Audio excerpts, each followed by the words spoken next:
Ninakusalimu kwa jina lipitalo majina yote, jina la Bwana wetu Yesu Kristo. Ninakualika katika mfululizo wa masomo ya kesha la asubuhi leo, ikiwa ni Novemba 27 mwaka wa 2025. Ni kuelekea katika miisho ya mwezi huu wa Novemba, ambapo tumekuwa tukijifunza mada nzuri, mada isemayo mwinue Yesu juu kama mwombezi na hakimu wetu asiyekosea. Leo tunaenda kuliangazia somo lisemalo kuhani wetu mkuu mwaminifu na mwenye rehema. Tuombe. Mtakatifu, mtakatifu, mtakatifu Baba yetu uliye mbinguni, jina lako litukuzwe sana. Ninakushukuru kwa ajili ya watoto wako wa kiume, watoto wako wa kike, ambao sote tumepata nafasi ya kuja miguuni pako asubuhi ya leo. Tumetenda dhambi, tumekutenda dhambi wewe peke yako. Tunaomba ukatusamehe dhambi zetu, ukatusafishe, ukatutakase, ukatupatie rehema yako, ukatufanye kuwa viumbe vipya. Tutajifunza mada nzuri siku ya leo. Tunaalika uwepo wako uende pamoja nasi, ukatufundishe kutembea katika njia yako iliyo nyembamba, nasi tukaitwe watoto wako wa kiume na wa kike.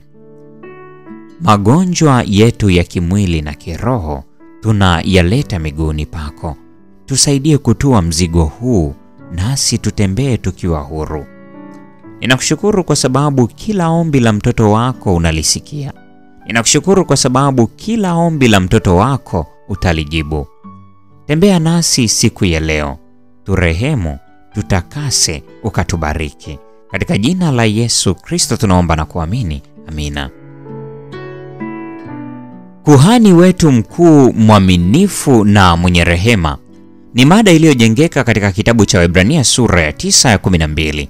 Neno la Mungu linasema, wala si kwa damu ya mbuzi na ndama, bali kwa damu yake mwenyewe aliingia mara moja tu katika patakatifu, akiisha kupata ukombozi wa milele.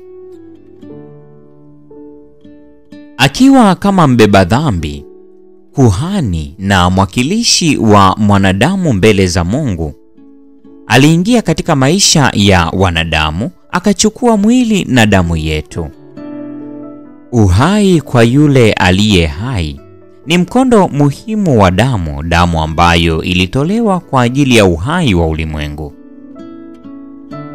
Kristo alifanya upatanisho kamili, akiutoa uhai wake kama fidia kwa ajili yetu.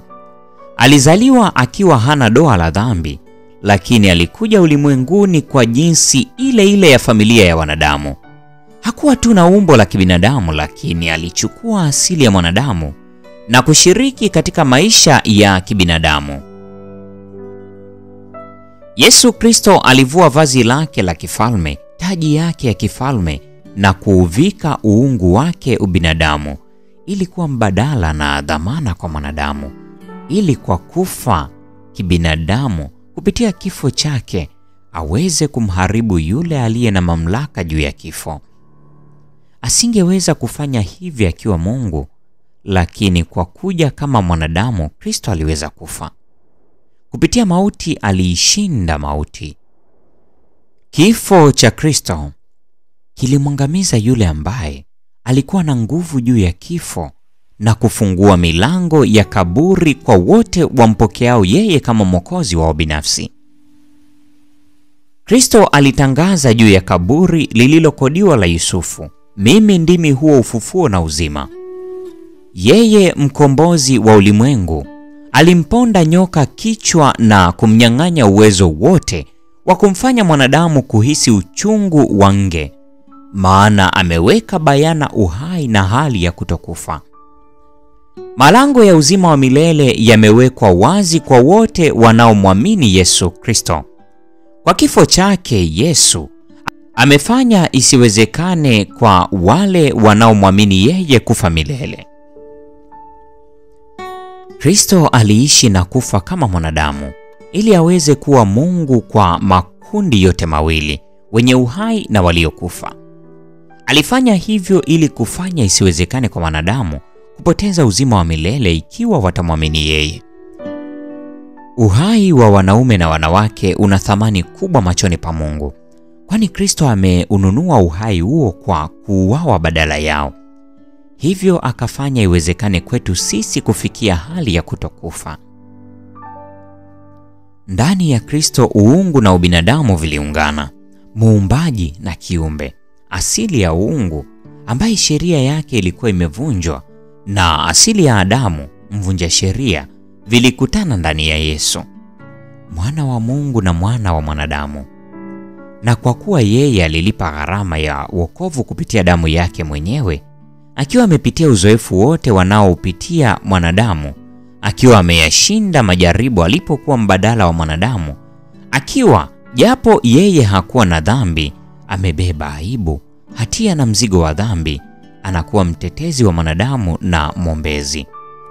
Uhakikisho wa pekee ulioje kwa nafsi inayojaribiwa na kuteseka, uhakikisho wa pekee kiasi gani kwa ulimwengu unaoshuhudia kuwa Kristo atakuwa kuhani mkuu mwenye rehema na mwaminifu.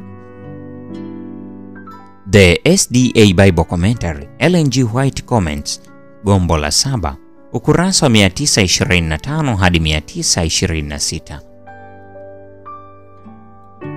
Hii ni Novemba 27, mada ikisema kuhani wetu mkuu mwaminifu na mwenye rehema.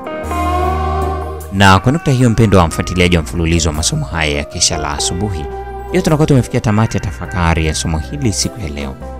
Neema ya Bwana wetu Yesu Kristo, pendo la Mungu na ushirika wa Roho Mtakatifu dumu kuwa nasi sasa na hata milele. Amina.